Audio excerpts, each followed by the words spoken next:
is KKR's Henry McVey. Henry, great to have you here. Thanks. Great to be here. Coming into this year, I mean, the markets have almost gotten to the point of trying to sound some kind of an all clear, whether it's on the policy front, the soft landing front. Yeah. What's your assessment of whether that's correct or not?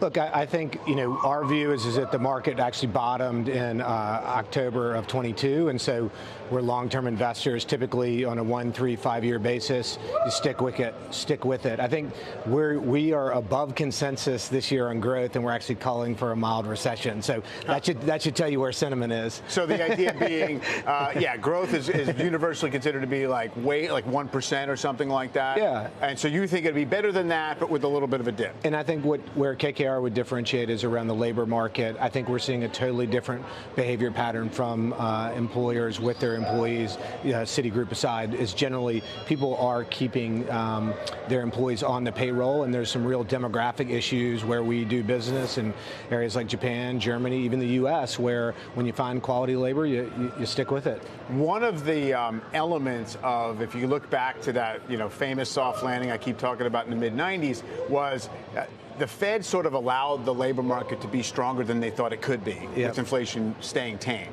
Have we stuck that landing here? I mean, central banks around the world seem to be making the turn. Yeah, I mean, if you think about in 2022, almost 90% of the top 25 central banks were raising rates. Today, that's zero. That's an incredible statistic. Do you want to be rolling the rock up the hill in terms of headwinds or rolling it down? And our view is it'll be a better environment. We're less, I'd say, bullish and averages going up in the way they did in 23. I think our message, though, is that the cost of capital, the difference between the bid and the ask will narrow, and that's actually going to lead to more activity in the deal front and the issuance front. That will be what's different this year. You saw that today with BlackRock. You've seen more deals at Chesapeake yesterday. We think there's going to be more activity. Obviously, we are both a deployer and a monetizer of capital around that, and things are getting busier on that front. Yeah, obviously been a completely absent factor last year, even though it looked otherwise in many ways like a bull market. Interested about the thoughts around the world, paying a lot of attention to this breakout in Japan. The stock index is there anyway.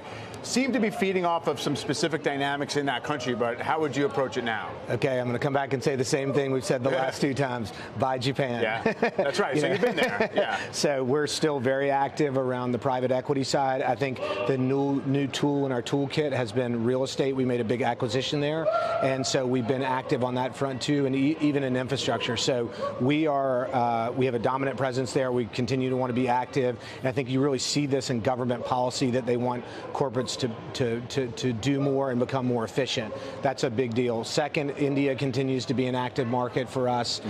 In Asia, I would say switch to Europe. What's interesting in Europe is the periphery is actually growing faster than the core, kind of the UK and Germany.